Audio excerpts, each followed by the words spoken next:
One day, Edward was talking to Trevor when Douglas steamed by. He was pulling a train of heavy coal trucks. "Come on, Edward. Stop gossiping in the sun when there's work to be done." Later, Edward spoke to Douglas. "Trevor and I are old friends, and you and he have a lot in common too." "Och, aye," quizzed Douglas. "And what'd that be?" "Scrap," said Edward quietly. Douglas gasped.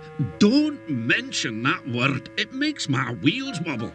"It does the same to Trevor," replied Edward. "He was being sent to the scrapyard, but the vicar and I saved him, and now he's really useful again. Even so, the Fat Controller certainly does need another steam engine here."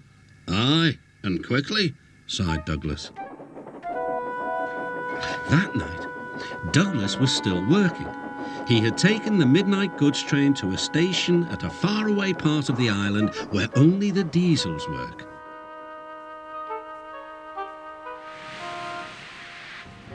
He was just shunting, ready for his return journey, when... "That sounds like a steam engine," he thought. The hiss came again. "Who's there?" asked Douglas. A whisper came. "Are you a Fat Controller's engine?" "I intruded it." "Thank goodness. I'm Oliver, and I'm with my brake van towed. We've run out of coal and have no more steam." "But what are you doing?" "Escaping." "From what?" "Scrap." Douglas shivered. Then he remembered Edward's story about saving Trevor. "I'll be glad to help you," he said. "It'll have to look as if you're ready for scrap, and I'm taking you away."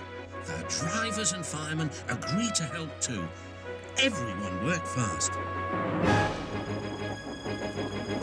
"No time to turn around," panted Douglas. "I'll run tender first. Come on."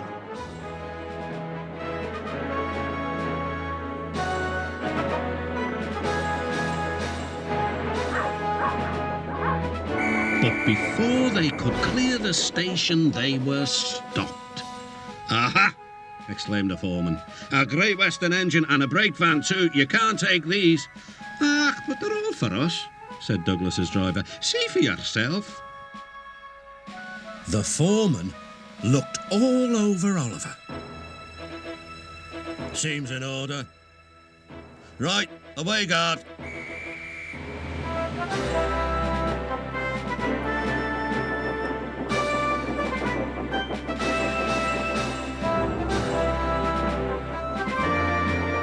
"That was a neat thing," puffed Douglas.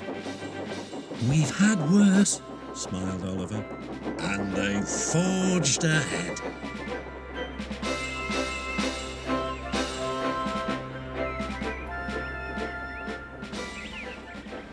It was daylight when their journey ended. "We're home," cried Douglas. "Shh," said his driver. "There are the works. We'll find a place for Oliver." Oliver said goodbye and thank you, and Douglas puffed away. The next day, Douglas told the other engines all about Oliver. "The Fat Controller will have to know," said James. "Douglas should tell him at once," added Gordon. "Well, here he is," said a voice. "Now, what's this all about?" "Beg pardon, sir, but we do need another engine." "Yes, sir," ventured Gordon. "A steam engine, sir." "I'm afraid that unless one is saved from scrap, there's little hope." "But, sir," burst out Douglas, "one has." "Yes, indeed, and thanks to you, Douglas, he is now at our works. Oliver is just what we need for Duck's branch line." Everyone cheered. Now Oliver and Toad are mended and painted in full Great Western colours. Duck and Oliver are happy on their branch line. The others laughed at first and called it the Little Western. Duck and Oliver were delighted, and so the Little Western it will always be.